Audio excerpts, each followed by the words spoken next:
बसमिल्लाहिर्रहमानिर्रहीम। मोहतरम नाजरीन, अस्सलाम वालेकुम वरहमतुल्लाहि वबरकातुहू। आपके लिए सादा, मुफीद और बहुत ही मौसर नुस्खे अपलोड कर रहे हैं। इंशाअल्लाह हैरत अंगेज़ सादा नुस्खे आपके लिए लाते रहेंगे वक्तन फ़वक्तन। मुख्तलिफ़ बीमारियों के लिए बेज़रर घरेलू आसान नुस्खे आपके लिए सिर्फ़ और सिर्फ़ अल्लाह की रज़ा और ख़िदमत ख़ल्क़ के लिए पेश कर रहे हैं। बहुत सारे दोस्तों का इसरार था कि ये सिलसिला शुरू किया जाए ताकि लोग इससे मुस्तफ़ीद हो सकें। तो हमने कुछ अरसा से ये सिलसिला जारी किया हुआ है और इंशाअल्लाह ये सिलसिला जारी रहेगा।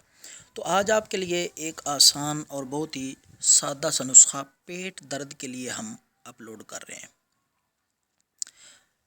पेट दर्द के लिए आपने एक अदद लहसुन का वो मगज़, वो दाना एक ले लेना है। लहसुन का वो मगज़ आपने कूट कर उसकी छोटी छोटी 3 गोलियां बना लेनी है। तो वो गोलियां पानी के साथ आप खा लें, इंशाअल्लाह पेट में दर्द नहीं रहेगी। सादा सा हैरत अंगेज़ नुस्खा है, लेकिन बहुत ही इसके अच्छे असरात हैं कि लहसुन का एक टुकड़ा, एक उसका वो दाना लेकर उसको अच्छी तरह कूट कर उसकी गोलियां बनाएं और वो गोलियां पानी के साथ खाएं। इंशाअल्लाह पेट दर्द नहीं रहेगी। ख़ुद भी इस्तेमाल करें, दूसरों से शेयर करें। अल्लाह हाफ़िज़।